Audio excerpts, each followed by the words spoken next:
بسم اللہ الرحمن الرحیم الحمد للہ رب العالمین الصلاة والسلام علی اشرف الانبیاء والمرسلین وخاتم النبیین سیدنا و مولانا علی رسولہ الکریم وعلى بيته الطيبين الطاهرين المعصومين المظلومين أما بعد فقال الإمام حسين بن علي عليه الصلاة والسلام فقد نزل بنا من الأمر ما قد ترون وأن الدنيا قد تغيرت وتنكرت وأدبر معروفها ولم يبق منها إلا صبعبة كصبعبة الإناء. درود پڑھیے محمد والے محمد اللہم صلی اللہ علیہ وسلم. تمام حاضرین اپنی حفظ و سلامتی کے لیے، مملکت پاکستان کے استحکام کے لیے، مقامات مقدسہ کی حفاظت کے لیے، علماء حق کی حفاظت کے لیے، حاضرین کی شرعی حاجات کی بجاوری کے لیے، بیماروں کی شفا کے لیے، خصوصاً جن مومنین نے دعائے صحت کی اپیل کی ہے ان سب کی شفا یابی کے لیے، بانیان مجلس، شرکائے مجلس کی توفیقات خیر میں اضافے کے لیے، تمام زائرین ابا عبداللہ کی حفاظت کے لیے، مساجد و امام بارگاہوں کی، عزاخانوں کی عزاداری کی حفاظت کے لیے، تمام ظالمین کی نابودی کے لیے، مظلومین کی شجاعت، استقامت اور کامیابی کے لیے، اور امام عصر کے ظہور میں تعجیل کے لیے ایک بار بلندتر محمدی صلوات پڑھیں. اللہم صلی اللہ علیہ وسلم. الحمدللہ خداوند تبارک و تعالیٰ کے شکر گزار ہیں. خداوند متعال نے ہم سب کو ذکر محمد و آل محمد بجا لانے کی، ذکر محمد و آل محمد میں آنے کی، ذکر محمد و آل محمد کا اہتمام کرنے کی، اور ذکر محمد و آل محمد پڑھنے کی، ذکر کرنے کی یہ جو توفیق خداوند متعال نے ہم سب کو عطا فرمائی، اس توفیق الہی پر بارگاہ الہی میں شکر گزار ہیں کہ یقیناً شکر کا مقام ہے. ذکر اہل بیت کی سعادت کسی کو نصیب ہونا یہ واقعاً خداوند متعال کی جانب سے توفیق ہے بہت بڑی، اور لطف الہی ہے. لطائف خداوندی میں سب سے بڑا لطف عزائے امام حسین برپا کرنا ہے.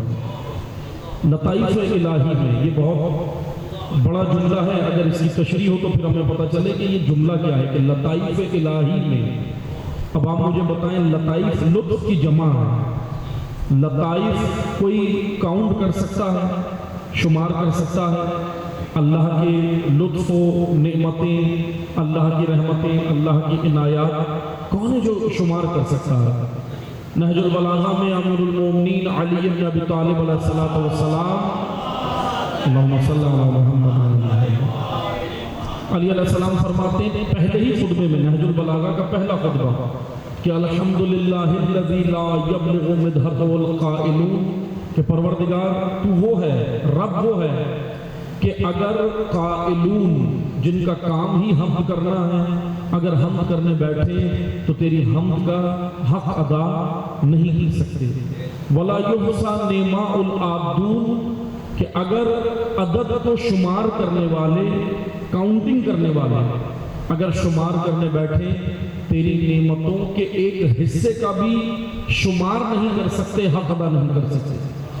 ان نعمتوں کو لطف کہا جاتا ہے، پروردگار عالم کے لطائف. بہرحال ان لطائف الہی میں سب سے بڑا لطف الہی عزاداری ہے.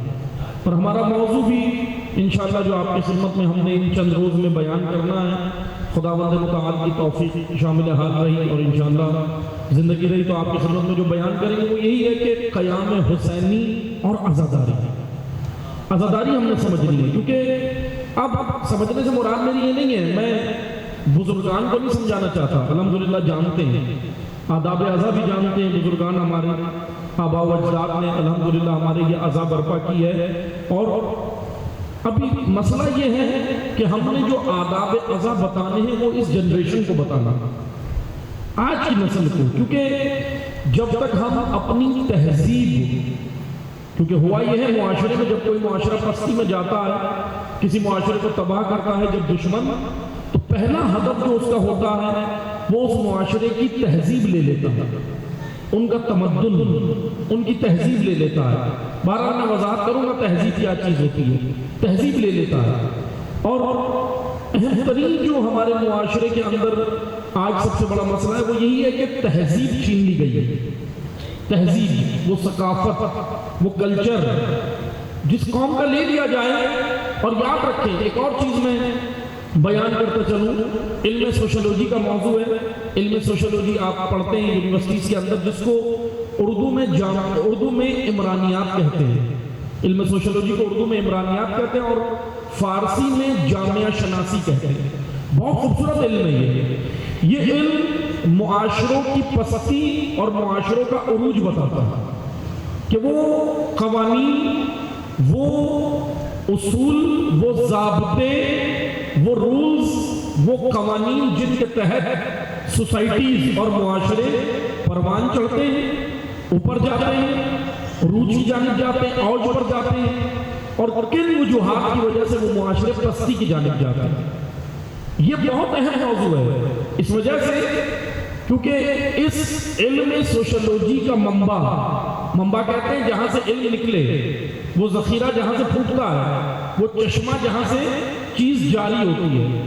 اس عمرانیات کا، جامعہ شناسی کا، علم سوشیولوجی کا جو اصل منبع ہے وہ قرآن کریم ہے۔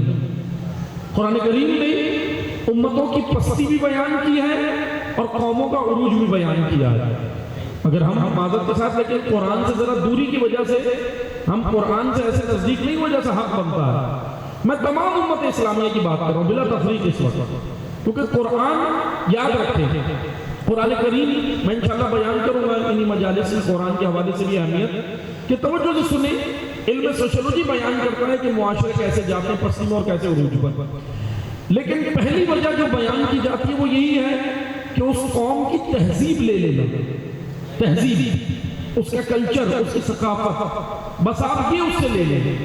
اور پھر دوسری وجہ علم سوشیولوجی بیان کرتا ہے کہ تہذیب اس طرح لے لی جاتی ہے کہ اگر دوبارہ اس تہذیب کو قوموں میں، اس قوم کی اپنی تہذیب کو اگر وہاں پلٹایا بھی جائے تو وہ قوم اس تہذیب پر عمل کرنے کو اپنے لیے ننگوار سمجھنے لگتی ہے، یعنی اتنا اپنی تہذیب سے دور ہو جاتے ہیں کہ پھر وہ اس کو ننگوار سمجھتے ہیں، پھر وہ سمجھتے ہیں کہ ہم اس تہذیب سے، مثلا میں آپ کو ایک مثال دیتا ہوں، ایک سادہ سی مثال ہے، مثلا اردو زبان قومی زبان، مملکت پاکستان میں قومی زبان ہے نا۔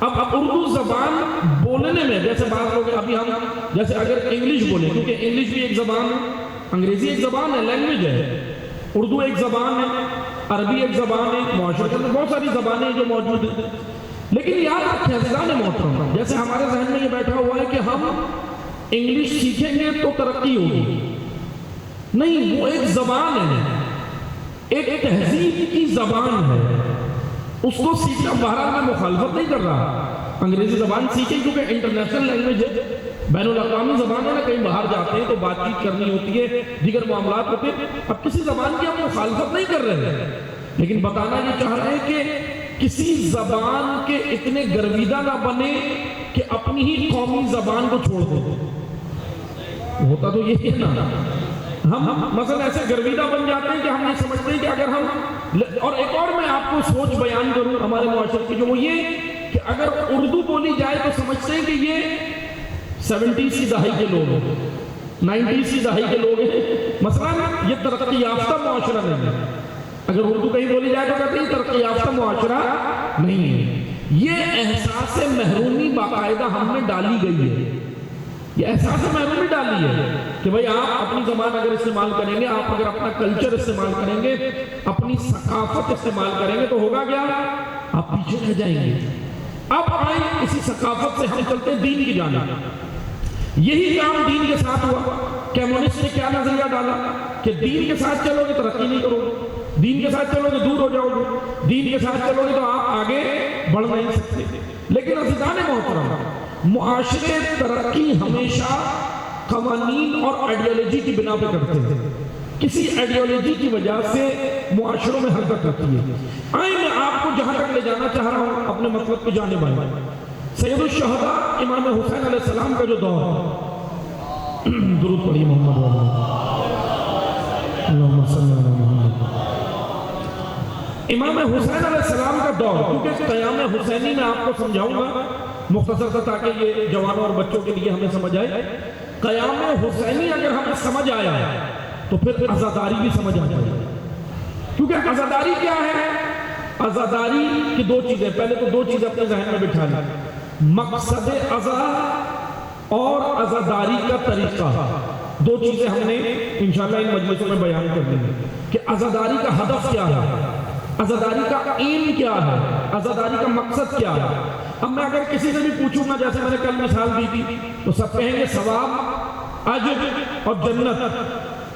ابھی سب کے ذہن میں یہ آئے گا نا؟ مثلا کسی سے پوچھے بھائی نماز کیوں پڑھ رہے ہو، سب کیا کہیں گے؟ جنت کے لیے، حوروں کے لیے، باغات کے لیے، پھلوں کے لیے، میوے کے لیے، وہاں پر جو اللہ تعالیٰ نے سارے باغات رکھے جنت میں۔ اور ایسا نہیں ہے، بے شک ہیں، کیونکہ قرآن میں ذکر ہوا ہے، اللہ کا وعدہ ہے، یہ تمام نعمتیں ہیں۔ لیکن عزیزان محترم، آپ توجہ سے سنیں، یہ تمام نعمتیں مقصد نہیں ہیں، فوائد ہیں، فائدہ ہے۔ جیسے میں کل وضاحت کر چکا ہوں، جو لوگ موجود تھے انہیں یاد ہے کہ مقصد اور فائدہ۔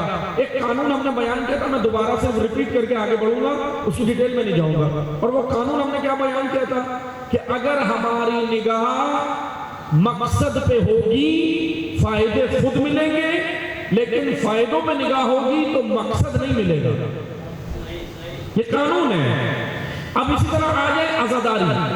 عزاداری کے فوائد بہت سارے ہیں۔ عزاداری کا فوائد سب سے بڑا عزاداری میں آنے کا فائدہ یہ ہے کہ انسان کی مادی حاجتیں پوری ہو جاتی ہیں، لیکن یہ مقصد عزا نہیں ہے، فائدہ۔ مثلا آپ دیکھیں نا، آج الحمدللہ ایک جمع غفیر امام حسین کے روضے پر ہے نا، الحمدللہ 40 ایک طاقت بن رہا ہے، اور انشاءاللہ بنے گا طاقت، اور یہی وہ 40 ہے جو حضرت حجت کے ظہور کے لیے راہ ہموار کرے گا۔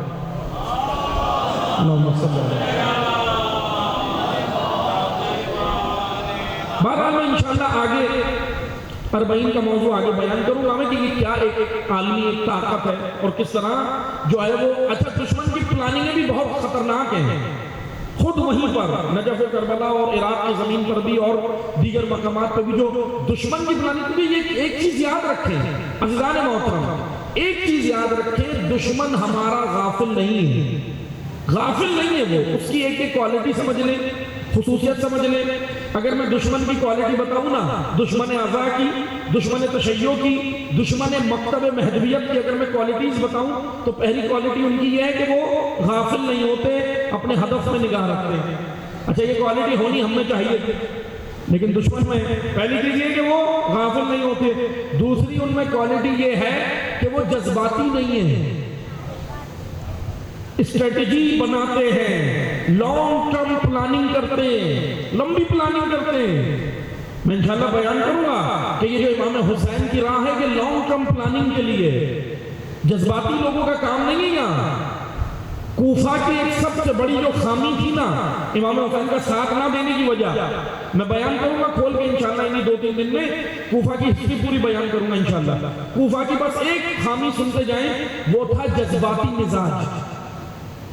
میں نہیں کہہ رہا، نہج البلاغہ میں امیر المومنین نے کہا، نہج البلاغہ میں امیر المومنین نے کہا کہ اے کوفہ، تمہاری مثال اس عورت کی طرح ہے جو 9 مہینے بچہ پیٹ میں رکھے، جننے کا وقت آئے تو گرا دیتی ہے، اس سے استفادہ نہیں کرتی۔ نہج البلاغہ توجہ سنیے گا، جملے بڑے ثقیل ہیں لیکن سمجھنے کی ضرورت ہے۔ امیر المومنین ایک جذباتی مزاج لوگوں کی مذمت کر رہے ہیں کہ جذباتی مت بنو، بلکہ عقل و شعور اپنے اندر پیدا کرو۔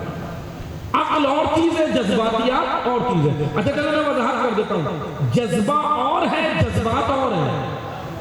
جذبہ اور چیز ہے، جذبہ ارادہ ہے، جذبہ ارادے کو کہتے ہیں۔ جذبہ منزل تک پہنچاتا ہے، جذبات آگے بڑھا کے ٹھنڈے ہو کے بیچ میں ہی انسان کو راہ راست سے ہٹا بھی دیتے ہیں۔ اور یہی کوفہ کے ساتھ ہوا۔ مثلا آپ دیکھیں سید الشہداء علیہ السلام امام حسین، تھوڑی سی میں تاریخ پڑھ رہا ہوں توجہ سے سنیے گا، ہسٹری بیان ہونی چاہیے، میں ہسٹری سے آپ کو چند چیزیں نکال کے دوں گا، توجہ سنیں۔ امام حسین جس وقت قیام کر رہے ہیں، امام سے مطالبہ بیعت ہوا 28 رجب، آپ سب کو یاد ہے تاریخ، 28 رجب کو امام نے مدینہ چھوڑا، ٹھیک ہے۔ اب 28 کو جب امام مدینہ سے نکلے، 3 شعبان کو امام مکہ میں پہنچے، 4 مہینے امام حسین مکہ میں رہے، اور 8 ذی الحج کو امام نے مکہ چھوڑا اور کربلا کی جانب گئے۔ یہ مختصر سی وہ تاریخیں ہیں جس پر ہم الحمدللہ مجالس برپا کرتے ہیں اور امام حسین کی یاد مناتے ہیں، ٹھیک ہے۔ لیکن اس کے اندر بہت اہم پیغامات ہیں، توجہ سنیے گا۔ امام حسین نے 28 رجب مدینہ چھوڑا، میں تھوڑی سی تاریخ پڑھتا ہوں توجہ سنیے۔ جب گورنر مدینہ نے بیعت کا مطالبہ کیا تو اس وقت مدینہ کی صورتحال یہ ہے کہ مدینہ بالکل خاموش ہے۔ اب یہ بھی میں انشاءاللہ مکہ بھی آپ کی خدمت میں بیان کروں گا مختصر کیونکہ زیادہ وضاحت نہیں ہو سکے گی، کیونکہ یہ تو عشرے کے موضوع ہیں کہ اس پہ کئی عشرے ہوں تو جب جا کے ہمیں پتہ چلے کہ مکہ، مدینہ، کوفہ، بصرہ، یمن، مدائن، یہ ساری جو قلمرو تھی نا اسلامی، اس 60 ہجری کے اندر جس وقت امام حسین نے مدینہ چھوڑا، 60 ہجری کی دہائی میں، اس وقت مدینہ بھی خاموش ہے۔ یزید کے برسر اقتدار آنے پر مدینہ کوئی ریاکشن نہیں دکھا رہا، ٹھیک ہے۔ مکہ بھی خاموش ہے، اور مکہ تو اتنا خاموش کہ امام حسین 4 مہینے مکہ میں خود رہے، لیکن 4 مہینے امام نے وہاں پہ ان کو واضح نصیحت کی، درس دیے، نماز پنجگانہ پڑھائی۔ امام حسین نے خود نماز پنجگانہ بیت اللہ میں کعبے میں پڑھاتے تھے، لوگ جوک در جوک آ کر امام حسین کے پیچھے نماز پڑھتے تھے۔ 4 مہینے ابن زہرا 4 مہینے مکہ میں رہے، اور 4 مہینے مسلسل لوگوں کو بتاتے رہے اپنے قیام کا مقصد۔ آپ توجہ سے سنیے گا، آپ حیران رہ جائیں گے۔ مکہ میں 4 مہینے امام بنفس نفیس خود تھے، اور جب مکہ سے 8 ذی الحج کو نکلنے لگے تو کتنے لوگوں کے دل پر امام کے کلام نے اثر کیا تھا، سنیں گے۔ کتنے لوگ امام کے ساتھ آئے، مکہ سے کتنے آئے؟ ہزاروں کی آبادی تھی، بہت دردناک تاریخ ہے، توجہ سنیں۔ ہزاروں کی آبادی تھی، ہزاروں کی آبادی۔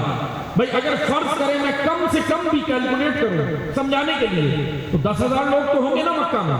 10,000 میں سے کتنے آنے چاہیے تھے؟ 5,000 آ جاتے، 3,000 آ جاتے، 2,000 آ جاتے، 1,000 امام حسین کے ساتھ آتے، 500 آتے، 300 آتے، 200 آتے، 100 آتے۔ تاریخ کہہ رہی ہے مکہ سے صرف 2 افراد ساتھ آئے، امام حسین کے ساتھ صرف 2 آدمی مکہ سے نکلے۔ اور ایک اور بات سنتے جائیں، جو 2 آدمی مکہ سے شامل ہوئے تھے شہدائے کربلا میں جن کے نام ہیں، ایک مکہ کا تھا، ایک یمن کا تھا۔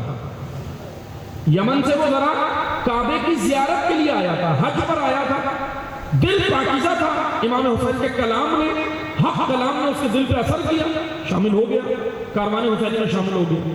لیکن توجہ سے سنیں، میں چند کردار بھی آپ کو بتاؤں گا اسی مجالس کے اندر، چند روز مجالس میں کچھ کردار وہ ہیں جو امام حسین کو آ کر مکہ میں مشورے دے رہے تھے کہ آپ بھی قیام نہیں کر رہے۔ کچھ کردار وہ ہیں جو امام کے ساتھ آئے، اور بعض وہ کردار ہیں، اکثر وہ کردار ہیں جو مکہ سے واپس چلے گئے، اکثر وہ ہیں جو راستے سے واپس گئے۔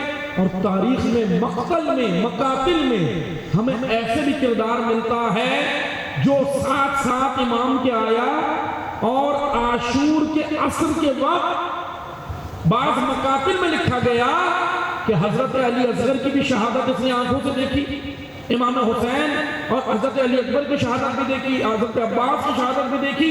لیکن جب امام حضرت علی اصغر کی شہادت کے بعد خیموں کی جانب پلٹے، اس شخص نے آ کر امام کو کہا کہ مجھ سے بیعت اٹھا لیں، آپ کو اپنا وعدہ یاد ہے؟ امام نے بھی اس کو چھوڑ دیا، جانے دیا۔ اس شخصیت کا نام تاریخ میں ہے عمرو بن قیس، نام بھی یاد کر لیں، بڑے عبرتناک کردار ہے یہ، عمرو بن قیس ساتھ ساتھ تھا امام کے۔ میں وہ وجوہات بھی بیان کروں گا کہ بھائی کیا تھا یہ دل، ایسے منظر دیکھ کر بھی امام کے ساتھ نہیں ہو رہا، کیا چیز اس کو حسین کی رکاب سے وہاں لے گئی اور کیا چیز حر کو وہاں سے یہاں لے آیا، کیا چیز ہے وہ انشاءاللہ ہم بیان کریں گے۔ یہ وجود کے اندر جنگ ہے، اگر یہ جنگ ہم نے جیت لی نا اندر وجود میں تو بس سمجھے ہم امام کا ساتھ دے سکتے، ہم ناصر امام بن سکتے۔ اب توجہ سے سنیے، جب امام سے بیعت کا مطالبہ ہوا، خالی امام سے نہیں ہوا تھا، 4 لوگوں سے ہوا تھا، کیونکہ یزید کے باپ نے یزید کو باقاعدہ خط لکھ کے گیا تھا، کیونکہ تاریخ یہ کہتی ہے، اب میں تاریخی کتابوں کا حوالہ بھی دوں تاکہ بھئی کسی کو اعتراض نہ ہو کہ میں کہہ رہا ہوں، تاریخ کہہ رہی ہے۔ اہل سنت کتب میں بھی یہ تاریخ نقل ہوئی ہے، اہل تشیع کی کتب میں بھی۔ مروج الذہب اہل سنت کے بڑے امام ہیں، امام مسعودی، اپنی تاریخ کی کتاب میں مروج الذہب میں لکھتے ہیں۔ ابو الفرج اصفہانی اپنی تاریخ کی کتاب اغانی اور مقالد الطالبین میں لکھتے ہیں۔ اسی طرح صاحب انصاف الاشراف بھی لکھتے ہیں، تاریخ ابن خلدون میں بھی ذکر ہوا، اور اسی طرح بعض ویسٹرن کنٹریز سے جو یورپی تھے، انگریز، انہوں نے بھی بعض تاریخی کتابوں میں یہ لکھا، اور تشیع کی کتب میں بھی کئی کتابوں کے اندر یہ ہمیں ملتا ہے، تاریخ کی کتابوں میں ہسٹری میں کیا ملتا ہے کہ یزید اتنا نااہل تھا کہ اپنے باپ کی جو گندی سیاست تھی، جس کو ڈرٹی پالیٹکس کہتے ہیں، ڈرٹی پالیٹکس، گندی سیاست جو تھی اس کو بھی چلانے کی اہلیت یزید میں نہیں تھی۔ یہ میں نہیں کہہ رہا، تاریخ کہہ رہے ہیں۔ اب ہوا کیا، اور یزید کا باپ جانتا تھا کہ دیکھیں یزید کے اندر کوئی خصوصیت نہیں ہے حکومت کو چلانے کی، اس لیے اس نے پہلے سے پلاننگ کی، مرنے سے پہلے پلاننگ کی کہ خطوط باقاعدہ وصیت نامے لکھے، اور وصیت ناموں میں یہ لکھا کہ اگر بصرہ کے حالات خراب ہو تو یہ کرنا، کوفہ کے حالات خراب ہو تو یہ کرنا، مکہ میں یہ کرنا، مدینہ میں یہ کرنا، باقاعدہ پورے وصیت نامہ وہ لکھ کے گیا تھا۔ اور بصرہ کے لیے اور کوفہ کے لیے اس نے کہا تھا کہ اگر حالات خراب ہو تو عبید اللہ ابن زیاد کو وہاں کا گورنر بنانا۔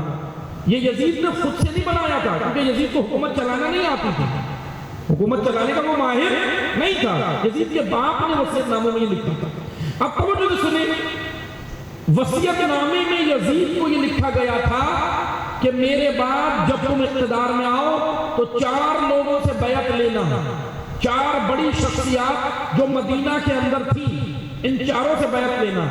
ایک نام، جلدی نام بھی سن لیں، میں مختصر کر رہا ہوں۔ سب سے بڑا نام جو ہمیں ملتا ہے، صحابی رسول ہیں، محدث ہیں، فقیہ ہیں، اپنے دور کے کاتبان وحی میں شمار ہوتے ہیں۔ رسول اللہ کاتبان وحی وہ صحابہ ہیں کہ جب وحی آتی تھی بیٹھ کر وحی لکھتے تھے صحابہ، ان کو کاتبان وحی کہا جاتا ہے۔ اور تابعین وہ ہوتا ہے جو صحابہ کے بعد کی نسل ہے۔ توجہ سنیے گا، میں جوانوں اور بچوں کے لیے اتنی وضاحت کر رہا ہوں، بزرگان کو جانتے ہیں۔ صحابہ جنہوں نے رسول اللہ کا دور دیکھا، عصر دیکھا، اور تابعین وہ جنہوں نے رسول اللہ کو آنکھوں سے نہیں دیکھا ظاہری طور پہ، رسول اللہ کے بعد وہ نسل دنیا میں آئی، لیکن وہ صحابہ کے فالوورز ہیں، صحابہ کے تابعین کہلائے، ان کو تاریخ میں تابعین کہا جاتا ہے۔ اب توجہ سے سنیں، اس وقت جن لوگوں سے بیعت کا مطالبہ تھا وہ تابعین میں نہیں تھے، صحابی تھے۔ سب سے بڑا نام جو ہمیں تاریخ میں ملتا ہے عبداللہ ابن عباس، جناب عباس رسول اللہ کے جو چچا ہیں اور مولا علی کے بھی چچا ہیں جناب عباس، ان کے بیٹے عبداللہ ابن عباس۔ امیر شام نے کہا تھا اے یزید ان سے بیعت ضرور لینا۔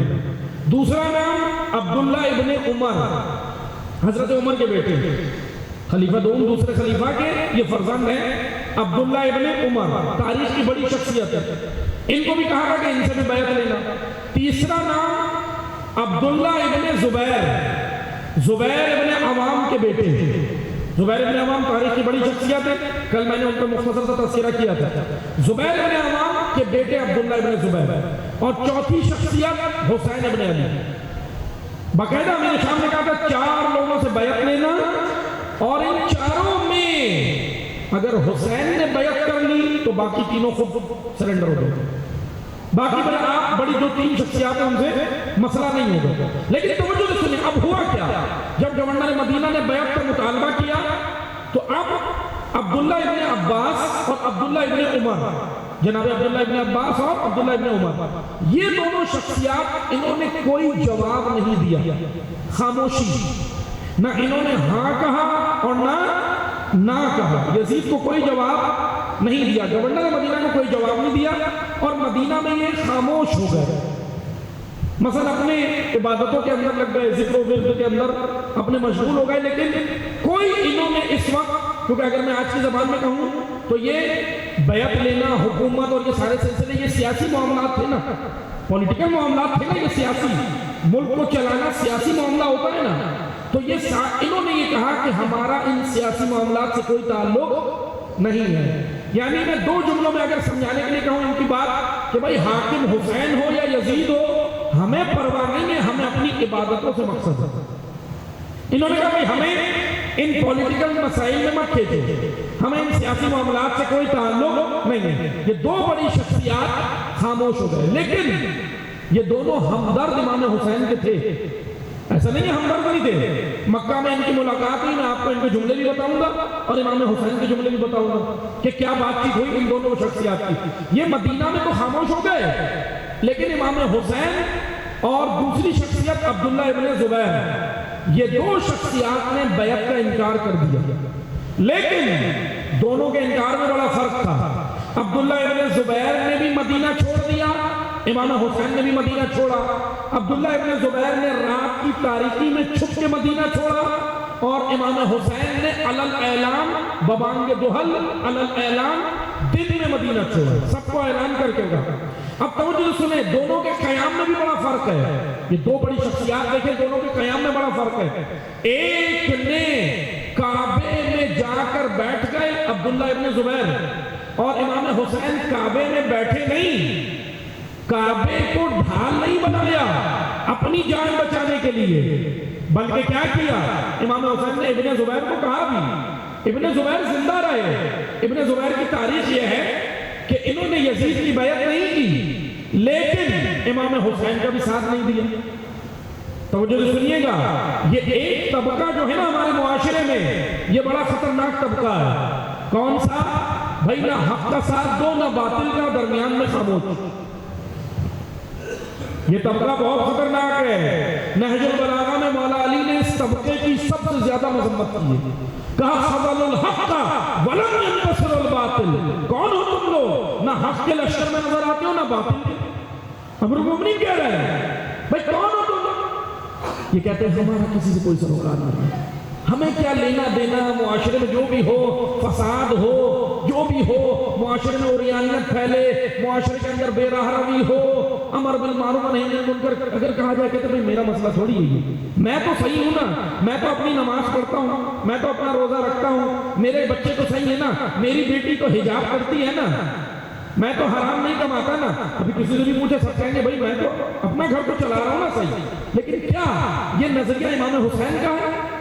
یہ نظریہ امام حسین کا ہے؟ امام حسین کا نظریہ یہ نہیں ہے کہ اپنے آپ کو جنت پہنچاؤ. امام حسین کا نظریہ یہ ہے کہ خود بھی جنت جاؤ اور امت اور معاشرے کو بھی راہ جنت پہ ڈالو.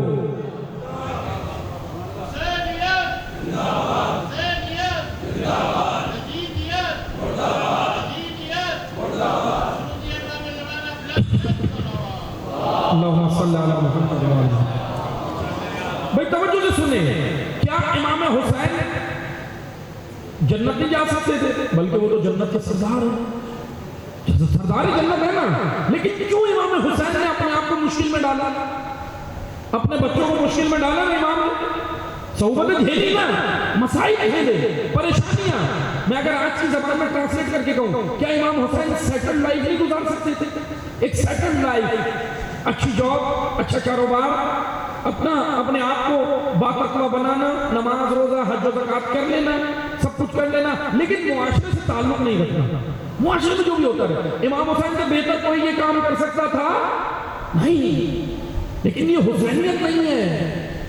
یہی دین ہم نے سمجھنا ہے. دین خانقاہی اور ہے، دین شبیری اور ہے. اقبال نے بڑا خوبصورت بیان کیا، خانقاہی دین اور ہے، شبیری دین اور ہے۔ خانقاہی دین میں جوانوں کے تن نازک میں کبوتر کا تن ڈالا جاتا ہے، اور دین شبیری میں ان جوانوں کو شاہین بنایا جاتا ہے۔ یہ فرق ہے۔ شاہین کون ہے؟ شاہین ابھی ہم نے کرکٹروں کو بنا دیا، اقبال نے شاہین کرکٹروں کو کہا تھا۔ ہاں البتہ اگر یہ ملک کے لیے کھیلے، ترقی کے لیے تو اچھی بات ہے، پھر تو چلیں شاہین کے زمرے میں آتے ہیں، لیکن اگر سٹے بازی شروع کر دیں، صرف اپنا نام کمانے کے لیے کریں تو پھر تو شاہین نہیں رہے، کیونکہ اقبال کا شاہین وہ ہے جس کو قرآن نے مومن کہا۔ تشریح کر رہا ہوں میں اقبال کی شعر کی، اقبال نے جس کو شاہین کہا ہے نا، قرآن نے مومن کہا ہے۔ بس توجہ سے سنیں، نظریہ حسینیت سمجھیں تاکہ ہمیں مقصد ازا سمجھ آئے، یہ عزاداری سمجھ آئے۔ امام حسین نے کیا کہا؟ امام حسین نے بیعت کا انکار کیا، اور عبداللہ ابن زبیر نے بھی کیا، لیکن دونوں میں بڑا فرق ہے، اس لیے ظاہر دین نہ بنے۔ مولا علی نے کہا بعض لوگ وہ ہیں جن کی عقل ان کی آنکھوں میں ہے، اکثریت یہی ہے، عقل آنکھوں میں ہے، جو دیکھتے ہیں سمجھتے یہی صحیح ہے، لیکن امیر المومنین نے کہا بعض وہ ہیں جن کی آنکھیں ان کی عقل میں ہیں، یعنی باشعور لوگ، باشعور طبقہ۔ بے شعوری جرم ہے۔ بے شعور قوموں کے ساتھ جانتے ہیں کیا ہوتا ہے؟ بے شعور قوموں کو دشمن مارتا نہیں ہے، بے شعور قومیں، یہ جو بے شعوری ہے یہ خود ایک عذاب ہے۔ بے شعور قومیں اسی میں پڑی رہتی ہیں۔ آئیں آئیں دیکھیں، کیونکہ عزاداری کے میں چند مراحل بتاؤں گا کہ عزاداری کے کئی مقاصد ہیں، بلکہ مقصد تو ایک ہی ہے لیکن اس کی کئی جزیات ہیں، میں انشاءاللہ بیان کروں گا۔ امام حسین سے جب بیعت کا مطالبہ ہوا تو مجھے سنیں، گورنر مدینہ نے جب بیعت کا مطالبہ کیا، امام نے کیا کہہ کے انکار کیا؟ پہلے تو امام نے کہا مثلی لا یبعی لمثلے، مجھ جیسا کبھی تو جیسے کی بیعت، یزید جیسے کی بیعت نہیں کرے گا۔ امام حسین نے بڑا خوبصورت جملہ کہا، بھئی امام نے یہ کیوں کہا مجھ جیسا؟ امام کہتے ہیں میں یزید کی بیعت نہیں کرتا، دیٹس آل، مسئلہ حل ہو گیا، 60 ہجری کا مسئلہ حل ہو گیا۔ امام کہتے ہیں میں نہیں مانتا، میں بیعت نہیں کرتا۔ امام نے بتا دیا کہ یہ خام خیالی میں نہ رہو، عزادار بننا ہے تو ہر دور کی یزیدیت سے تعلق نہیں جوڑنے، ہر دور کے ستمگر کے نظاموں کا انکار کرنا ہوگا۔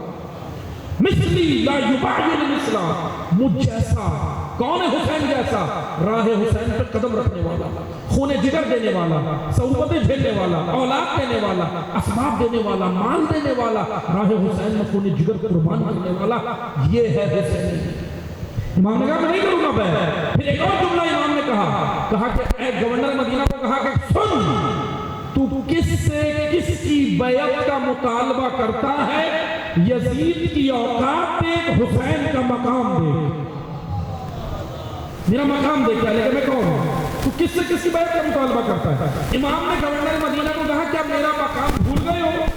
تمہیں میرا مزاج یاد نہیں ہے؟ میں جس آغوش میں پلا ہوں وہ طہارت کی آغوش ہے، عصمت کی آغوش ہے، شجاعت کی آغوش ہے، شجاعت کی آغوش ہے۔ میں ہرگز بیعت قبول نہیں کرتا۔ بہرحال انکار ہو گیا۔ اب مختصر سنیں، عبداللہ ابن زبیر بھی آئے مکہ اور امام حسین بھی آئے۔ میں دو کردار بتا رہا ہوں آپ کو تاریخ کے، ان دونوں میں ہم نے دیکھنا ہے کہ ہم کس کے پیچھے جانا ہے، کیونکہ ظاہر بین، مدینہ کے ظاہر بین تو کہہ رہے تھے کہ عبداللہ ابن زبیر بھی بڑا لیڈر ہے، اس نے بھی دیکھو یزید کی انکار کیا، اور امام حسین بھی بڑے لیڈر ہے، دونوں بڑے لیڈر ہیں۔ لیکن توجہ سے سنیں، عبداللہ ابن زبیر کا مقصد اور تھا، حسین ابن علی کا مقصد اور تھا۔ مقصد دیکھا جاتا ہے، نیت دیکھی جاتی ہے، ہدف دیکھا جاتا ہے۔ آئیں آ کر دیکھیں، جب ابن زبیر سے امام کی ملاقات ہوئی نا مکہ میں، چلیں میں ابن زبیر کا کردار پڑھ دیتا ہوں۔ جیسے جب مکہ میں امام کی ملاقات ہوئی، دو جملے سنیے، امام حسین کے جملے میں آپ کو بتاتا ہوں۔ ابن زبیر دل سے نہیں چاہتا تھا کہ امام مکہ میں رکیں، بلکہ یہ چاہتا تھا کہ جلدی جائیں تاکہ ان کے رہتے ہوئے لوگ ان کی جانب جاتے، میری شخصیت اوپر نہیں آ رہی۔ توجہ سنیے گا، عزاداروں، عزاداری کا سب سے پہلا ہدف یہ ہے اور عزاداری کا سب سے بڑا ادب یہ ہے کہ جو منبر بنا ہے نا، چاہے وہ ذاکر ہو، چاہے وہ عالم ہو، چاہے وہ خطیب ہو، چاہے وہ دعاخان ہو، چاہے وہ مرثیہ خواہ ہو، ذاکر حسین کی پہلا ادب یہ ہے عزاداری کا کہ جب منبر پر آئے اپنے آپ کو عیاں نہ کرے، حسین کو عیاں کرے۔ راہ حسینیت یعنی یہاں آنے کے لیے شخصیت نہیں، اپنی شخصیت نہیں، راہ حسین۔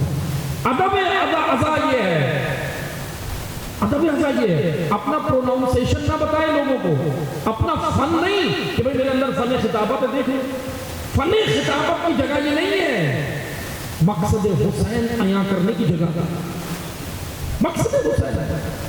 معذرت کے ساتھ آج فن خطابت میں ہم اتنا لگ گئے، مقصد حسین بھول گئے۔ کس کے پیچھے بھاگ رہے ہیں؟ فن خطابت، کیا خطابت، کیا فن ہے؟ ٹھیک ہے، اللہ نے اگر یہ فن دیا تو کس لیے دیا ہے؟ اس کا مذہب استعمال کے لیے دیا۔ راہ حسین یہاں سے بیان ہوگا، راہ حسین۔ بس سب مجھے سنیں، عبداللہ ابن زبیر بھی آئے اور امام حسین بھی آئے۔ عبداللہ ابن زبیر آ کر امام حسین سے ملے مکہ میں۔ ابھی امام نے مکہ نہیں چھوڑا، ابھی 8 ذی الحجہ نہیں آئی، اس سے پہلے ملاقات ہوئی۔ جیسے ہی ملاقات ہوئی، ابن زبیر سے امام نے کہا کہ میں جانتا ہوں کہ آپ کیوں آئے ہو ملنے۔ توجہ سنیے گا، میں وہ 2 جملے بتاتا ہوں آپ کو، ہے تو طویل وہ ملاقات کا جو ڈائلاگ ہے آپس میں بڑے لمبے، لیکن میں مختصر سے سنیں۔ ابن زبیر نے آ کر امام کو مشورہ دیا کہ آپ مکہ مت چھوڑیں، آپ مکے میں رہیں، مکہ نہ چھوڑیں۔ امام نے کہا کہ سنو، اب امام نے دیکھا کیا خوبصورت جواب دیا۔ امام نے کہا تھا میرے جد میرے بابا مولا علی نے مجھے بتایا تھا۔ امام حسین کے جملے سنے، امام حسین نے کہا اے ابن زبیر، میرے بابا علی نے مجھے بتایا تھا کہ کعبے کی حرمت ایک مینڈھے کی وجہ سے پائمال ہوگی۔ مینڈھا اس جانور کو کہتے ہیں جو بھیڑ کا نر ہوتا ہے، بھیڑ کا نر، اس مینڈے کو عربی میں کبش کہتے ہیں، کاف با شین، ڈنڈے والی کاف با شین، کبش۔ امام حسین کے خطبے میں یہ جملہ ملتا ہے کہ میں یہ کعبے کی حرمت ایک کبش، ایک مینڈھے کی وجہ سے پائمال ہوگی۔ مینڈھا یعنی بھیڑ کا نر، میل، بھیڑ کا نر۔ امام نے کہا کعبے کی حرمت اس کی وجہ سے پائمال ہوگی، اور اے ابن زبیر، وہ مینڈھا میں بننا نہیں چاہتا کہ میں مکہ میں کعبے کا غلاف پکڑ کے بیٹھوں اور یہاں میرا خون بہایا جائے۔ امام نے کہا وہ مینڈھا میں بننا نہیں چاہتا، اور اے ابن زبیر سن، اے ابن زبیر سنو، میرا وہی ارادہ ہے جو اللہ کا ارادہ ہے۔ امام نے اپنی نیت بتائی۔ کیوں نیت بتائی؟ کیونکہ جانتے تھے اس کی نیت میں کیا ہے، ابن زبیر کی نیت میں کیا ہے۔ یہ بڑا عبرتناک کردار ہے تاریخ کا۔ اب توجہ سے سنیں، ابن زبیر نے امام کو کہا، جب دیکھا نا کہ امام کو کوئی مشورہ کرنے والے نہیں، اس وقت نہیں ماننے والے، ابن زبیر نے کہا کہ اچھا ایک کام کریں، مجھے وہ جگہ آگے کریں جس پہ رسول اللہ بوسہ لیتے تھے۔ امام نے اپنے کرتے کے اوپر جو کپڑا تھا، عباتی یا جو کپڑا تھا، اس کو ہٹایا، یہ آگے بڑھا، امام حسین کے سینے پہ بوسہ لیا، سینے پہ بوسہ لیا اور کہنے لگا مجھے اجازت ہے، اجازت والسلام، اجازت۔ امام نے اجازت دے دی، امام یہ چلا گیا۔ جب یہ چلا گیا تو امام کے ساتھی جو کھڑے تھے نا مکہ میں، امام نے کہا کہ سنو، یہ بیان ایسے کر رہا ہے جیسے کہ میرا مخلص ہے، لیکن یہ چاہتا یہ ہے کہ میں جلد از جلد مکہ چھوڑ دوں۔ اب توجہ سے سنیں، ابن زبیر کا کردار سنیں۔ امام تو چلے گئے کربلا، امام تو سرخرو ہو گئے، امام نے تو دین بچا لیا، امام تو راہ خدا میں شہید ہو گئے۔ ابن زبیر کا کیا ہوا سنیں۔ ابن زبیر 64 ہجری میں کعبے کو جلانے کے لیے یزید کا لشکر آیا، بعد کربلا 64 ہجری 64 ہجری کعبے کو جلانے کے لیے یزید کا لشکر آیا، اور جیسے یزید کا لشکر آیا کعبے کے اوپر آگ کی میخیں برسائیں، کعبے کے اوپر کعبہ جلانے کے لیے۔ ابن زبیر وہاں موجود تھا، کعبے کو ڈھال بنا کے بیٹھا تھا اپنی شخصیت بچانے کے لیے، کعبے کو ڈھال بنا کے بیٹھا تھا، لیکن خبر آئی کہ یزید مر گیا، یزید واصل جہنم ہوا، یزید دنیا سے چلا گیا۔ جب خبر آئی لشکر کو تو یہ لشکر واپس چلا گیا، اب کعبہ بچ گیا۔ پھر اس کے بعد یہ تھا 64 ہجری کا واقعہ، 73 ہجری کربلا کے 12-13 سال بعد 73 ہجری میں حجاج ابن یوسف آیا اور پھر اس نے کعبے پہ چڑھائی کی، اور جب کعبے پہ چڑھائی کی تو اب پھر کعبے کو جلایا۔ کعبہ 2 بار جلایا گیا ہے تاریخ میں، کعبے کو بے حرمتی کی، آگ کی میخیں پھینکی۔ ابن زبیر جو خود لیڈر بن کے بیٹھا تھا، ابن زبیر جو خود لیڈر بن کے بیٹھا تھا، کیونکہ اس نے کیا یہ تھا کہ حکومت جو یزید کی تھی اس کے خلاف قیام اس نے یہ کیا تھا کہ امام حسین کے شہید ہونے کے بعد امام حسین کس لیے نکلے تھے؟ یزید کے نظام کے خلاف نا، یزیدیت کے خلاف، لیکن یہ ابن زبیر امام حسین کا ساتھ نہیں دیا، بعد میں اپنی حکومت بنائی اور کعبے پہ اور مکے پہ کنٹرول سنبھال لی، کنٹرول سنبھالا، اور یزید کی جو حکومت تھی، جو مرکزی حکومت تھی، اس کے خلاف ہو گیا۔ اب بہرحال یزید تو مر گیا، یزید کے بعد عبد الملک بن مروان کا دور آیا، مروانی سلسلہ بنو امیہ کا شروع ہوا۔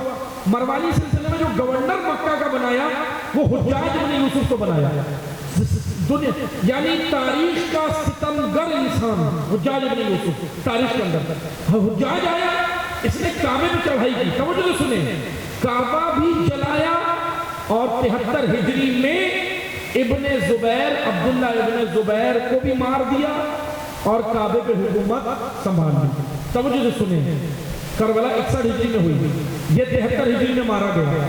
آپ مجھے بتائیں ہمیں مرنا ہے یا نہیں؟ اس کردار سے میں ایک واقعہ میں آپ کو پیش کر رہا ہوں، اس کردار سے میں ایک عبرت آمیز چیز پیش کر رہا ہوں۔ مرنا ہے، کون ہے جو مرنا نہیں چاہتا؟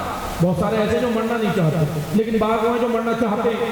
اب جو مرنا چاہے گا، جو مرنا نہیں چاہے گا، موت سب کو آنا ہے۔ موت سے کوئی بچ سکتا ہے؟ نہیں بچ سکتا۔ اللہ نے مرنے کا اختیار نہیں دیا کہ تم نے مرنا ہے، یہ اختیار نہیں دیا مرنا ہے یا نہیں مرنا۔ اللہ نے انسان کو مرنے کا اختیار نہیں دیا، لیکن کس راہ پہ مرنا ہے یہ اختیار دیا ہے۔ کس راہ پہ مرنا ہے چنو راہ، کس کی رکاب میں مرنا ہے اور کس وقت مرنا ہے۔ 61 ہجری اگر یہ ابن زبیر اگر امام حسین کا ساتھ دیتا، تو آج شہدائے کربلا میں نام ہوتا نا، شہدائے کربلا میں نام۔ مر گئے 12 سال بعد بھی مرے، بعض 2 سال بعد مر گئے کربلا کے، بعض 3 سال بعد دنیا سے چلے گئے، بعض 20 سال بعد چلے گئے، لیکن جس وقت حسین بلا رہے تھے اس وقت نہیں آئے، اس وقت نہیں آئے۔ بس توجہ سے سنیں، 2 کردار عبداللہ ابن زبیر اور امام حسین۔ ایک کردار یہ ہے جس نے کعبے کو ڈھال بنایا اپنی جان بچانے کے لیے، ایک وہ ہے جس نے جان دے کر کعبہ بچایا۔ ایک نے دین کو ڈھال بنایا، ایک نے دین کو ڈھال نہیں بنایا، دین کے لیے ڈھال بن گیا۔ امام حسین دین کے لیے ڈھال بن گیا۔ اب عزیزان محترم، یہ تو میں نے ایک کردار پڑھا ہے، دور امام حسین کا یہ ہے کہ ساتھ دینے کے لیے تیار نہیں۔ مکہ سے میں انشاءاللہ آگے کل پڑھوں گا آپ کی خدمت میں کہ امام جب مکہ سے نکلے ہیں کتنے لوگ ساتھ آئے، بڑے بڑے نام تاریخ میں موجود ہیں۔ فرزدق نام ہے، شاعر ہے، کرمہ بن ابی، عمر بن قیس، عبداللہ ابن مطیع ادوی، عبداللہ عبیداللہ ابن حر جوفی، بڑے بڑے نام ہیں تاریخ کے۔ سب نے امام سے حاجتیں لی، امام سے کہا التماس سے دعا، امام سے کہا یہ کام کر دیں، امام سے کہا فلاں کام کر دیں، راستے میں یہ راستے کے واقعات ہیں۔ لیکن جب حسین نے بلایا کہتے کہ معذرت گھر میں کہاں ہے۔ پڑھ دوں 2 کردار میں آپ کی خدمت میں پڑھ دیتا ہوں، توجہ سنیے گا۔ ایک کردار ہے عبداللہ ابن مطیع، توجہ سنیے گا۔ یہ 2 کردار کے بعد یہ 2 منفی کردار ہیں، ایک مثبت بھی پڑھوں گا۔ دیکھیں اپنا موازنہ کریں کربلا کے ان کرداروں میں، عزاداری محاسبے کی جگہ ہے کہ پرچہ محاسبے کے لیے تحریک حسینی ہے یہ، آئیے ہم محاسبہ کریں۔ ایک کردار ہے عبداللہ ابن مطیع، نام بھی یاد کر لیں۔ امام جب مکہ سے نکلے نا، راستے میں امام کو ملا، زمیندار تھا، بڑا زمیندار تھا، زمینیں تھی، کسان تھا، اپنی زمینوں پہ ہل ول بھی چلاتا تھا۔ توجہ سنیں، جیسے اس کی امام سے ملاقات ہوئی نا، اس نے امام کو دیکھا، جانتا تھا، معرفت رکھتا تھا، فوراً دوڑ کر امام کے قریب آیا، راستے سے گزر ہو رہا ہے امام کا، کہنے لگا امام حسین کو کہنے لگا کہ مولا یہاں سے گزر وقت ہو رہا ہے، خیریت ہے؟ امام نے ابھی اپنا مقصد نہیں بتایا، امام نے کہا آپ بتاؤ کہ یہاں، تو کہنے لگا کہ میری یہاں زمینیں ہیں، میرا یہاں گھر ہے، یہاں میری کھیتی ہے، سارے کھیت کھلیان ہیں، سب چیزیں ہیں۔ پھر کہنے لگا امام نے کہا کہ یہاں کوئی پریشانی تو نہیں؟ عبداللہ، اب دیکھیں حسین ہے کتنے سخی، اللہ حسین ہے کتنے سخی، ان حالات میں بھی پوچھنے کوئی مشکل ہے، کیونکہ حسین ہے ہی مشکل کشا۔ توجہ سے سنیں، لیکن اب دیکھنا ہم نے یہ ہے کہ مشکل کشا کا ہم پیروکار بنے یا نہیں بنے۔ توجہ سے سنیں، امام سے اس نے کہا، جب امام نے سے پوچھا کہ بتاؤ کوئی مشکل پریشانی، کہنے لگا ایک پریشانی ہے، امام نے کہا کیا؟ انہوں نے کہا پانی نہیں ہے، زمینوں میں پانی کم ہے، کھیتوں میں پانی کم ہے اور کھارا ہے۔ ایک تو میرے کنویں میں پانی کم ہے اور کھارا ہے، کھارا پانی زمینوں کے لیے اچھا نہیں ہوتا۔ امام نے کہا ٹھیک ہے۔ امام کنویں کے اس سے قریب گئے اور کہا پانی نکال کے دو۔ اس نے پانی وہ جو بھی ڈول تھا، برتن تھا، جو بھی تھا، اس وقت اس نے کنویں میں ڈالا، نکالا۔ امام حسین نے امام حسین نے وہ پانی اپنے چلو میں لیا، منہ میں لیا، پیا نہیں، منہ میں گھمایا جیسے ہم کلی کرتے تھے، اس طرح امام نے منہ میں گھما کے واپس کنویں میں کلی کی پانی فراوان بھی ہو گیا، میٹھا بھی ہو گیا، میٹھا بھی ہو گیا اور فراوان بھی ہو گیا۔ اب جس نے درود پڑھا امام کے اوپر، واہ واہ کی، اس نے کہنے لگا کہ مولا آپ کا بہت شکریہ، میری حاجت پوری ہو گئی۔ امام نے کہا، اب اس کو امام نے کہا، امام نے بتایا، امام نے کہا کہ دیکھو یزید پر سر اقتدار آیا اور اہل کوفہ کی جانب سے مجھے خط آئے ہیں، میرا ارادہ فی الحال کوفہ کی جانب ہے۔ امام نے کہا، لیکن امام نے ایک اور جملہ کہا، من کانا فینا باذل المحجہ، دیکھو میرے ساتھ جو آئے گا وہ قتل ہو جائے گا۔ امام نے یہ نہیں کہا میرے ساتھ آؤ یہ ملے گا وہ ملے گا، امام نے واضح بتایا جو دیکھو میرے ساتھ جو آئے گا وہ شہید ہو جائے گا۔ اب اس نے سنے، توجہ سنے، امام نے جب اس کو دعوت دی، اب اس کے جملے سنیں گے آپ، جیسے اس کو امام نے دعوت دی نا، امام سے کہنے لگا مولا معذرت کے ساتھ، دیکھیں حاجت مند تھا، اپنی حاجت تو لے لی اس نے، حاجت تو لے لی، لیکن حاجت مند تھا، مٹی نہیں بنا، اطاعت نہیں آئی۔ امام نے جب اس کو کہا کہ آپ اس قیام میں ہمارے ساتھ شریک ہونا چاہو اس کاروان میں، تو اس کے جملے سنیں جو تاریخ میں موجود ہیں، بڑے عبرت آمیز جملے۔ کہنے لگا فرزند رسول ابن زہرا، معذرت میں ضرور آتا لیکن میری فصلیں پک گئی ہیں۔ میں ٹرانسلیٹ کروں اس جملے کو آج کی زبان میں، بھلا کاروبار کا پیک ٹائم ہے، آپ کہہ رہے ہیں کاروبار چھوڑو، ابھی تو کاروبار کا پیک ٹائم ہے، یہ جملہ اس نے کہا۔ اب توجہ سنیں، امام حسین نے باقی آگے سے کوئی گفتگو نہیں کی، امام نے کہا والسلام، آگے بڑھ گئی۔ ایک اور شخصیت ہے ترمہ بن عدی، اب توجہ سنیں، یہ عبداللہ ابن مطی مسلمان ہے، کلمہ گو ہے، چاہنے والا ہے اہل بیت کا، ایسا نہیں چاہنے والا نہیں تھا، بغض نہیں رکھتا تھا، دشمن نہیں تھا، چاہنے والا تھا۔ ایک اور کردار سنیں، ترمہ بن عدی یمن کا رہنے والا ہے، امام حسین سے اس سے ملاقات جب راستے میں ہوئی، یمنی ہے، یہ بھی کلمہ گو بھی ہے، مسلمان بھی ہے اور اہل بیت کا چاہنے والا بھی تھا۔ ترمہ دوسرا کردار سنیں، اس سے امام کی ملاقات ہوئی، اس نے امام کو پوچھا مولا کہاں کا ارادہ ہے؟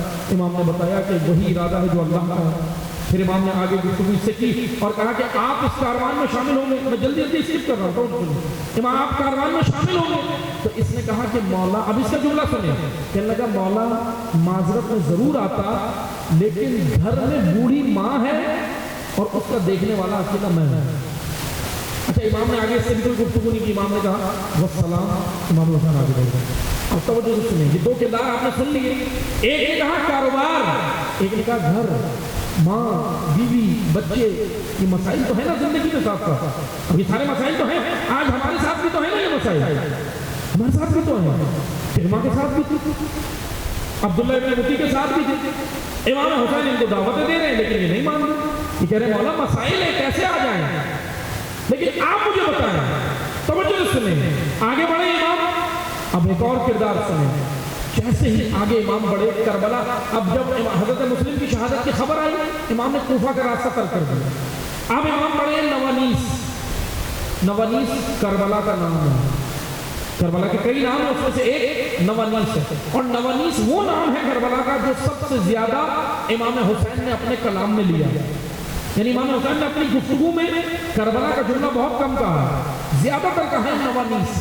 اب جیسے امام نوانیس کی جانب بڑھے، کربلا سے کچھ فاصلے پر، چند کلومیٹر فاصلے پر امام نے خیمے لگوائے۔ حضرت ابو الفضل کو کہا، توجہ سنیے گا، بڑا اہم کردار ہے، حضرت ابو الفضل کو کہا کہ یہاں خیمے لگائے، یہاں پہ ہم نے قیام کرنا ہے، رکے، بہرحال ایک بڑا صحرا تھا، وہ بڑا صحرا تھا، امام نے وہاں خیمے لگائے، اور پھر امام نے بنو ہاشم کو کہا، توجہ سنیے گا جو روایت ہے میں جلدی جلدی پڑھ رہا ہوں، امام نے بنو ہاشم کو کہا کہ سنو، دو کردار اپنے ذہن میں رکھے منفی، اب میں یہ ایک اور کردار پڑھ رہا ہوں اور موازنہ خود کرنا ہے کہ ہم نے کہاں کھڑے ہیں۔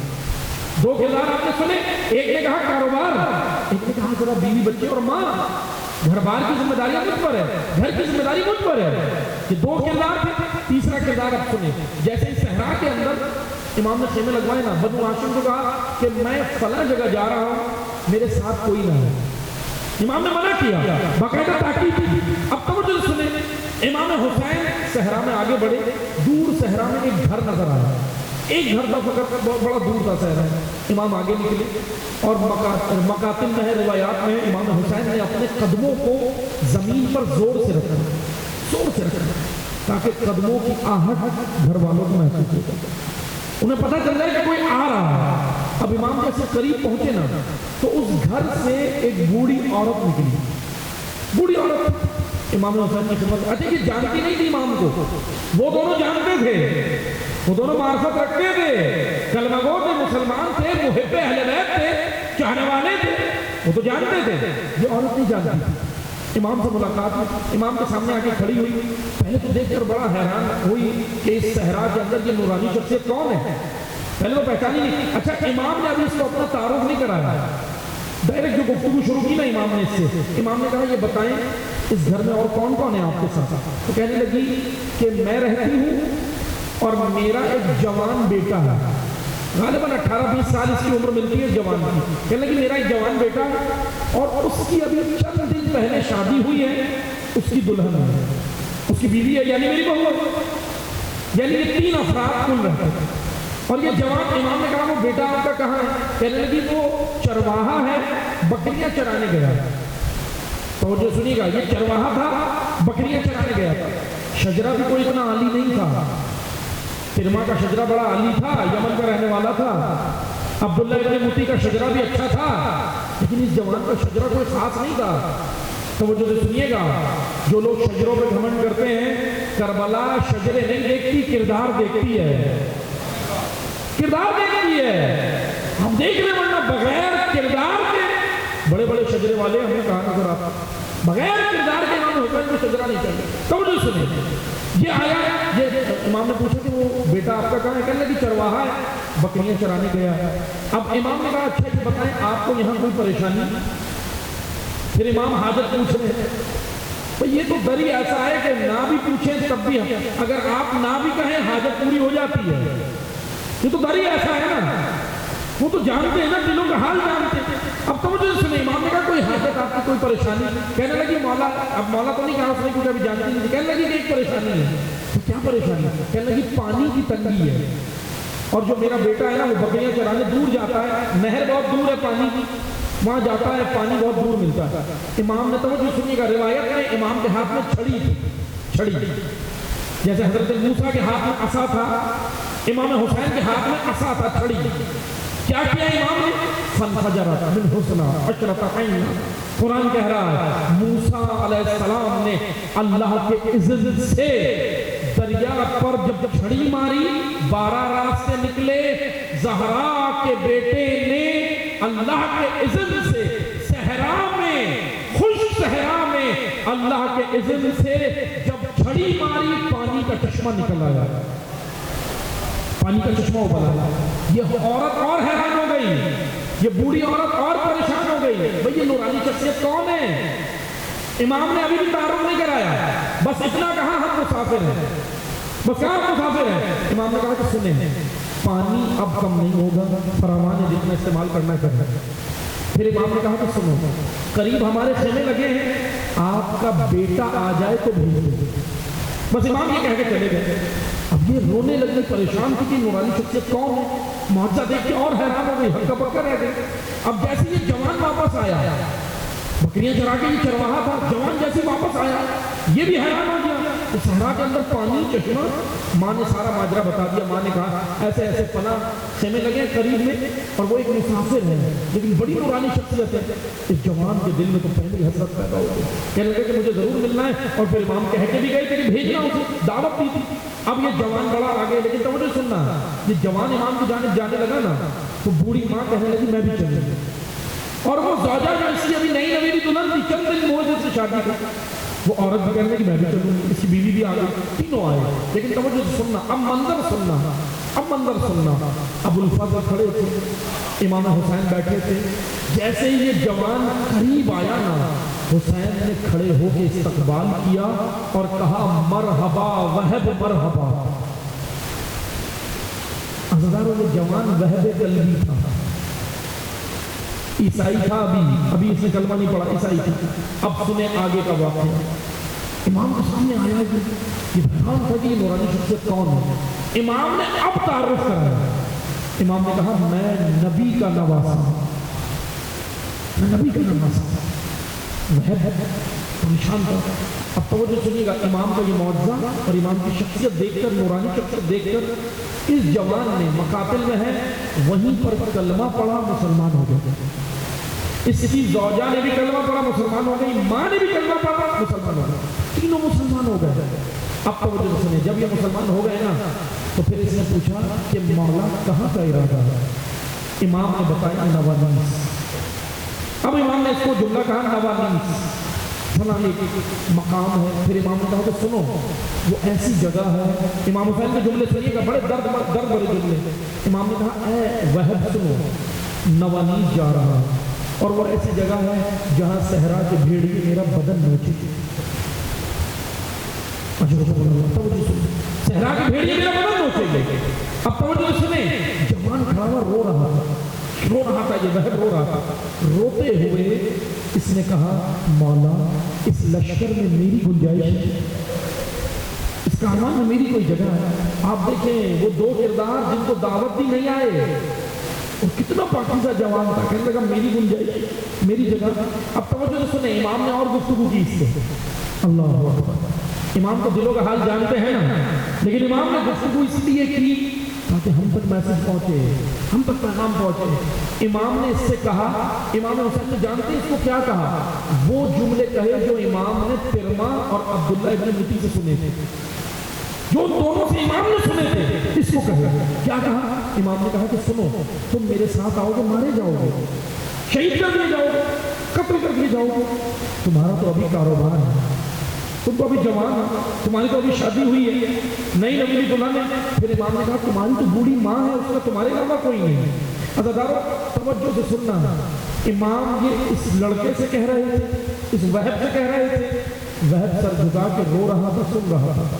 لیکن یہ عورت آگے بڑھی، بوڑھی ماں آگے بڑھی، ہاتھ جوڑ کے رو کے کہتی ہے زہرا کے بیٹے میری قربانی قبول کر. سلام ہے کربلا کی ماؤں کو ہمارا.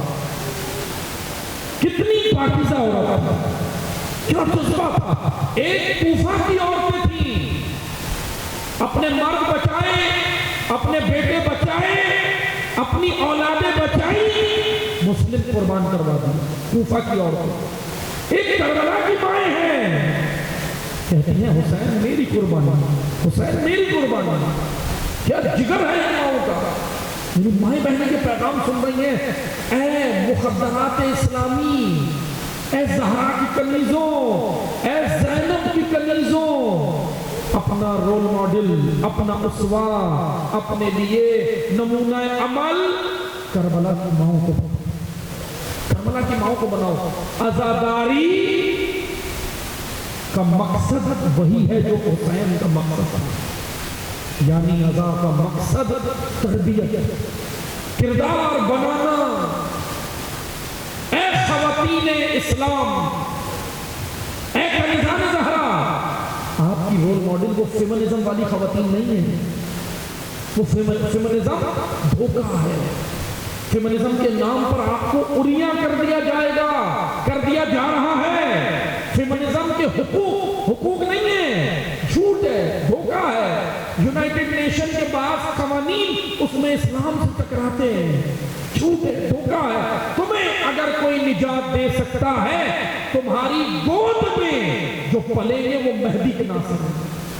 اپنی گودوں کو پاکیزہ رکھو، اپنے قلب کو پاکیزہ رکھو، اپنے کردار کو پاکیزہ بناؤ. نامحرم سے تعلقات کبھی نہیں جوڑنا. جب نامحرم تعلقات جوڑنے لگے، ذہن میں آ جائے کہ میں زہرا کی کنیز ہوں، میرا مقام یہ نہیں ہے، میں اتنی گھٹیا نہیں ہوں کہ اللہ کی حدود توڑوں، اللہ کی حدود توڑوں. حسین نے اللہ کی حدود بچائی ہیں، حدود الہی بچائی ہیں، قوانین الہی بچایا ہے. آپ کی گود میں تیار ہونے ہیں وہ جوان، آپ کی گود میں پلنے ہیں وہ مرد۔ اگر پاکیزہ ہوتا ہے نا اپنے آپ کو پاکیزہ کرتا ہے، عورت معاشرہ بناتی ہے، معاشرہ بناتی ہے۔ آج دیکھ لیں آپ، آج دیکھ لیں عالمی سطح پر عزاداری دیکھنی ہے، عزادار دیکھنے ہیں، آئیں دیکھیں جنہوں نے حسین سے صرف لیا نہیں، حسین کی رحمت دے دیا ہے، دے دیا ہے۔ نائجیریا میں جون کے قبیلے سے تعلق رکھنے والا، نائجیریا میں ابو ذر کے قبیلے سے تعلق رکھنے والا زاکزاکی ہم پہ سبقت لے گئے، 6 بیٹے دیے ہیں حسین کی راہ میں، اپنی آنکھ حسین کی راہ میں دے دی، آج بھی صحبتیں جھیل رہا ہے، کبھی جیلوں میں، کبھی زندانوں میں، کبھی شکنجوں کے اندر۔ کس چیز کا نتیجہ ہے یہ؟ عزائے حسینی روح کے ساتھ برپا کرنے کا نتیجہ۔ اس عزا میں اب الحمدللہ آپ جو بجا لا رہے ہیں وہ بہترین عزا ہے، میں اس کی مخالفت نہیں کر رہا، بہترین ہے، لیکن ذرا نم ہو یہ مٹی بڑی زرخیز ہے ساقی، ذرا سی نمی کی ضرورت ہے، اور وہ نمی کیا ہے؟ اس عزا میں آج روح زینبی کی ضرورت ہے، آج اسی ضرورت ہے۔ عزا رسم بن کے نہ رہ جائے، عزا خانقاہیت نہ بنے جو ہمیں خانقاہوں سے نکال کر معاشرے کو نجات دیتی ہے، وہ عزاداری ہوتی ہے۔ عزاداری کیا ہے؟ عزاداری کے خلاف جو پروپیگنڈا کرتے ہیں سنیں، عزاداری اسلام کا قلعہ ہے، اسلام کے تحفظ کا قلعہ ہے، عزاداری عقیدہ توحید کے تحفظ کا قلعہ ہے، عزاداری ناموس رسالت اور ختم نبوت کا اگر کہیں پر تحفظ ہو سکتا ہے تو وہ یہ عزا امام حسین ہے۔ عزاداری عقیدہ امامت و ولایت کے تحفظ کی جگہ ہے، عزاداری غیرت پیدا کرتی ہے، عزاداری حریت پیدا کرتی ہے، عزاداری حماسہ پیدا کرتی ہے، عزاداری عرفان پیدا کرتی ہے، عزاداری علم و حلم و شجاعت، فصاحت، بلاغت، نجابت، کرامت، علم و تقوی، یہ تمام اقدار انسانی اگر مر جائے اور وہ اقدار انسانی اگر زندہ کرنی ہے تو آؤ عزاداری میں زینب ہمیں بتاتی ہے کہ ادھر آ کر غیرت کیسے زندہ ہوگی۔ عزاداری غیرت زندہ کرتی ہے، عزاداری اگر غیرت مر جائے معاشرے میں یہاں پر زندہ ہوگی۔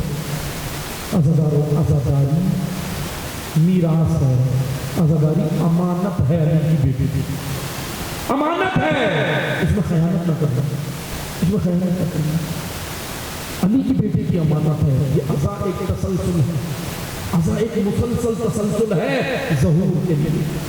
عزاداری تیاری ہے ظہور کی، عزاداری تیاری ہے نصرت امام کی۔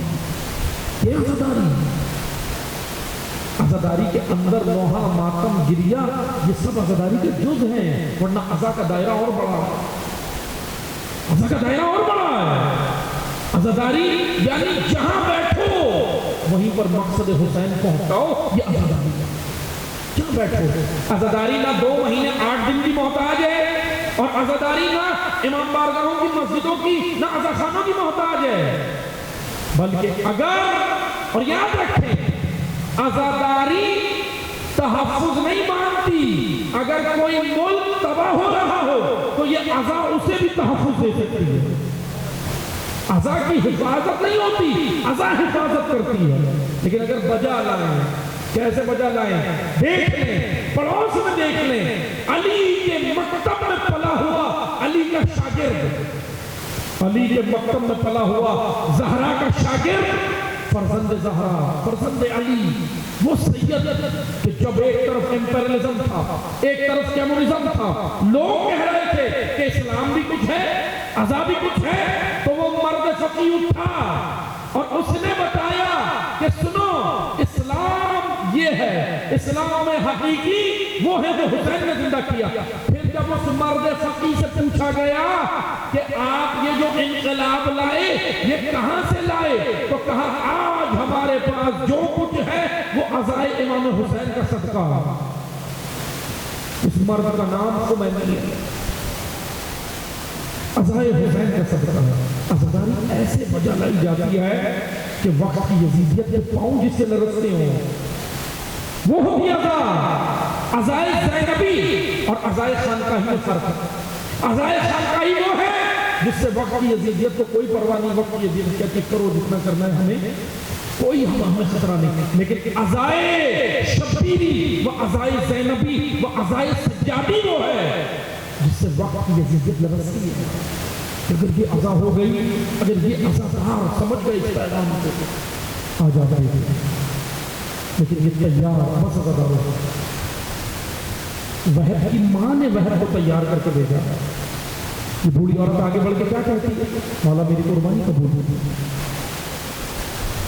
میری مائیں بہنیں یہ پیغام سن رہی ہیں، اپنا رول ماڈل ان ماؤں کو بنائیں، رول ماڈل بنائیں۔ خبر کربلا کی خبر اس ماں ہے ہمارے لیے۔ اور جانتے ہیں جوان کون ہے؟ وحب قلبی۔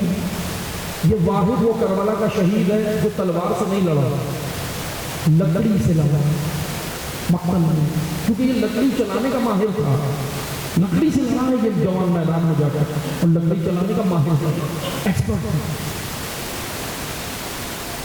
لیکن سلام ہے اس وحب کی ماں، جب وحب کو شہید کیا نا، جب وحب کا سر اتارا، لیلوں نے زلفوں سے وحب کا سر پکڑا، زلفوں سے پکڑا، اور تنزیہ امام حسین کو جملے کہے تنزیہ، امام حسین کی جانب سر پھینکا، وحب کا سر اتار کے بدن سے سر امام حسین کی جانب پھینک کے کہا کہ اے حسین یہ لو اپنے نئے مسلمان آ سکتے، یہ لو نئے مسلمان آ سکتے۔ مقاتل میں ہے، یہ بوڑھی ماں خیمے سے نکلی، آگے بڑھی، جوان بیٹے کا کیا جگر تھا اس ماں، کیا حوصلہ تھا، جوان بیٹے کا سر واپس اٹھایا اور اشقیاء کو پھینک کر کہا کہ ہم جو راہ خدا میں دے دیں اسے واپس نہیں لیں۔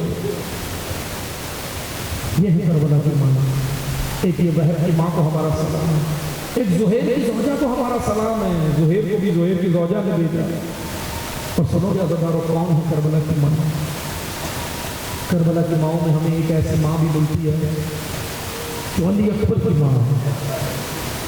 پرسہ دینے آئے ہوں، ان ماؤں کو تو پرسہ دینا ہے، کیونکہ جب یہ لوٹ کر آئی ہے نا چہلم کرنے حسین کا، اگر اللہ عزادارو دل کھول کے پرسہ دینا، پرسے سے آیا ہے۔ زینب پناہ ہو گئی ہے، علی کی بیٹی کے پاس اب کچھ نہیں بچا، اور مدینہ بھی واپس جانا ہے، نانا کی قبر پہ بھی جانا ہے۔ عزادارو سننا جو اللہ، ایک ماں ام لیلہ ہے، سلام ہے ہمارا اس عظیم ماں کو۔ ایک ماں ام فرما ہے، قاسم ابن حسن کی ماں۔ لیکن سنو گے کربلا میں ایک ماں ایسی ہے جو کبھی چھاؤں میں نہیں بیٹھا، چھاؤں میں نہیں بیٹھی یہ ماں۔ اس ماں نے کیا کیا دیکھا، سنو کہ کیا دیکھا، کلیجہ تھام کو سننا، آپ سن رہے ہو، اس ماں نے دیکھا تھا، اس ماں نے دیکھا تھا، سنو کہ کیا دیکھا تھا۔ جب امام حضرت علی اصغر کو لائے نا، جب شہید ہو چکے تھے، ننھے بچے کے گلے میں تیر لگ گیا، شہید ہو گئے، تو مقاتل میں امام حسین نے خیموں کے بیویوں کے خیموں کے پیچھے بچے کا بدن دفنا دیا، دل کھول کے پرسہ دینا کیا کیا امام؟ خیمے کے پیچھے، بیویوں کے خیموں کے پیچھے بچے کا ننھا سا بدن تھا نا، امام نے دفنا دیا۔ شاید اس نے دفنا دیا ہو کئی گھوڑوں کی سموں میں پائمال نہ ہو جائے۔ امام کو معلوم تھا نا اشقیاء کیسے لحظے پائمال کریں گے، امام نے دفنا دیا۔ لیکن سننا، خدا کسی ماں کو یہ منظر نہ دکھے جو عمر رباب نے دیکھنا تھا۔ کیا ہوا تھا منظر؟ شام غریبہ آئی، غریبوں کی شام آئی، منظر جانتے ہو کیا تھا؟ جب شام غریبہ آئی نا تو جتنے لئیم تھے نا بیٹھ کے سر گرنے لگے، انعام کی لالچ۔ کوئی کہتا تھا میں نے اکبر کا سر اتارا، کوئی کہتا تھا میں نے قاسم کا سر اتارا، کوئی کہتا تھا میں نے عباس کا سر اتارا، کوئی کہتا تھا میں نے حسین کا سر اتارا۔ ایک شقی لئیم ہرملا کھڑا ہوا، کہنے لگا میں نے بچے کو بھی تو مارا تھا، اس کا سر نظر نہیں آتا، بچے کو مارا تھا سر نظر نہیں آتا۔ اجرکم اللہ، کلیجہ تھام کو سننا، لئیم نے کیا کیا، لئینوں نے کیا کیا، مقاتل میں لکھا ہے سرزمین کربلا پہ کیا ہوا شام غریبہ۔ سننا منظر بڑا درد بھرا منظر تھا۔ لئینوں نے کہا بچے کو ڈھونڈنا شروع کر دیا، کہنے لگے بچے کو ڈھونڈو، بچے کا سر اتارنا ہے، 6 مہینے کے بچے کا سر اتارنا ہے۔ لیکن سنو گے کس انداز میں ڈھونڈتے تھے، ٹوٹے ہوئے نیزے لیے، ٹوٹے ہوئے نیزے لیے اور بچے کو ڈھونڈنا شروع کیا. 6 مہینے کے بچے کا بدن ڈھونڈنا ہے, ننھا سا بدن ڈھونڈنا شروع کیا, لیکن ڈھونڈنے کا انداز کلیجہ تھام کے سننا اور دعا کرنا میں پڑھ سکوں. کیا منظر تھا, جیسے ہی بچے کو ڈھونڈنے لگے نا تو زمین کو کھودتے نہیں تھے, نیزے زمین میں گاڑتے تھے, نیزے زمین میں گاڑتے تھے. لیکن سننا منظر سننا, اب یہ نیزہ زمین میں جاتا تھا باہر آتا تھا, زمین میں جاتا تھا باہر آتا تھا. رباب پریشان تھی, کبھی چلے ہوئے خیموں کے قریب آتی تھی, کبھی آگے جاتی تھی رباب, کبھی پیچھے جاتی تھی. خدا کسی ماں کو یہ منظر نہ دکھائے جو رباب نے دیکھا. کیا منظر تھا, رباب پریشان تھی کہیں بچہ نہ مل جائے. لیکن تھوڑی ہی دیر میں ایک نیزہ زمین میں گیا, لیکن جب بلند ہوا تو خالی نہیں تھا, ننھا سا بنا. رباب کا کلیجہ تھا. اس بیوی نے ایک منظر یہ دیکھا, ایک قربانی اس بیوی نے شام کے زندان میں دی ہے. ننھی بچی 4 سالہ بچی, لیکن عزیزانو سننا کتنی عظیم ہے رباب. بس آخری جملے سننا.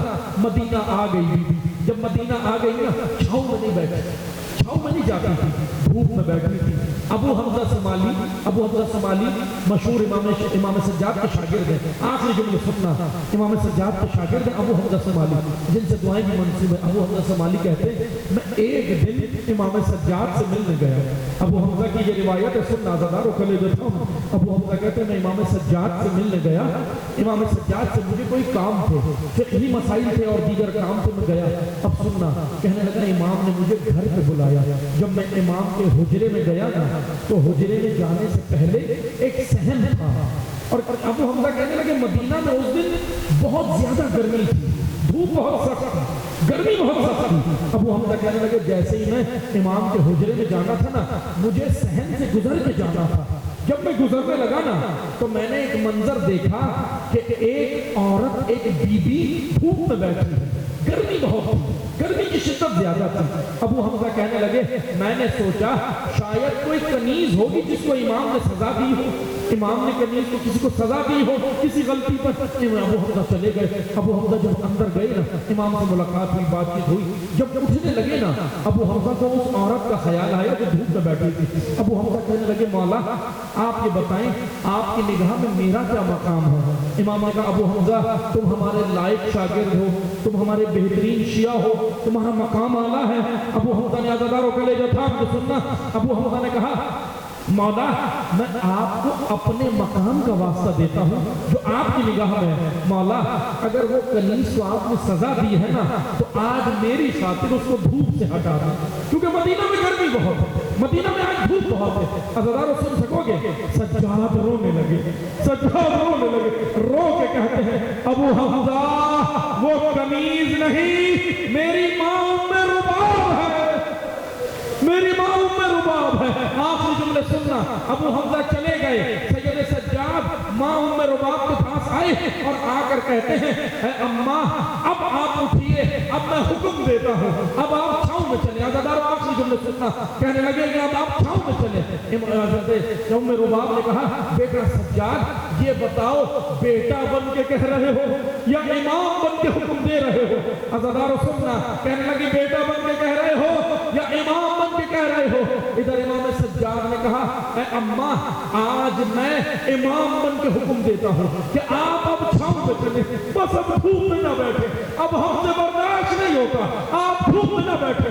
عزاداروں سننا, یہ کنیز زہرا کھڑی ہوئی, رباب کھڑی ہوئی, ہاتھ بلند کیے, کہا پروردگارا اپنی کنیز کی لاج رکھنا, ایک امام سے کربلا میں وعدہ کیا تھا دھوپ سے چھاؤں میں نہیں جاؤں گی, ایک امام کہہ رہا ہے کہ چھاؤں میں چلو, بارے الہ کنیز کی لاج رکھنا. عزاداروں آخری جملہ یہ کہہ کے رباب نے ایک قدم آگے بڑھایا, زمین پر گر گئی. سید سجاد نے چلا کے کہا پھوپھی اماں انا للہ و انا الیہ راجعون.